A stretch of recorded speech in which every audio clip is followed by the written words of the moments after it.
Hannibal B. Johnson's Black Wall Street, from Riot to Renaissance in Tulsa's historic Greenwood district.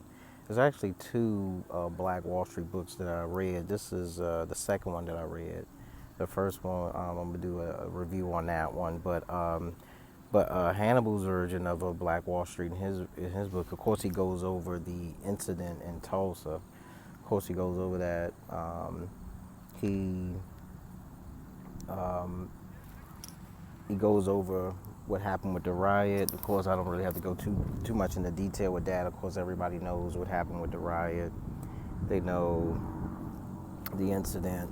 But for anybody who doesn't know, basically, a young black man was accused of insulting a young white woman in an elevator. 2 days later, local authorities came to arrest him. And along with local authorities, like a lynch mob, they were going to kill him. And this was one of the first times in black history to where the community actually stepped up and was going to defend this young man. And at that time, it was an interesting time because that's where a lot of business was being created at that time. A lot of men that came back from World War One, they had settled there, and a lot of ex-slaves came there. So a lot of and children of ex-slaves were there. But how the story goes was a fight is ensued. Like I said, I don't have to go into super detail. Everybody know how it is, but it's good for someone to read it and go over the story, so you can see it from Hannibal's perspective and from the other book that I'm gonna do with Tulsa's riot.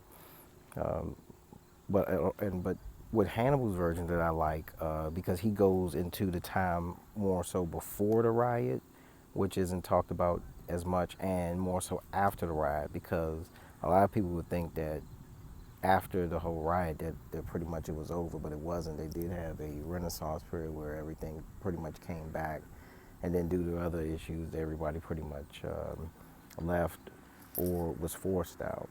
So with that being said, his book goes into more detail again as far as before the riot and after the riot, which is good. And I really encourage people to read this one. This is something that anybody would take from, no matter the nationality, black, white, Indian, whatever, Asian. Anybody would take something from this just to know this is a part of American history. I really liked how they had a lot of those businesses and stuff formed in Tulsa, and even after the riot, how they formed a lot of them after it, how they went into it. So it was really good. A lot of the movie theaters, libraries, real estate offices, banks, farms, all of that. And also they developed the businesses that was based on the needs of that community. Like when people would come into the community, they would also look for the needs of the community and then form their business around that.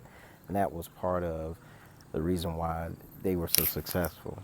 So it's lessons to be learned in that even though you might have certain skills or you go to college or you get a trade, but if you go into communities, you could find out what that community actually needs, and then you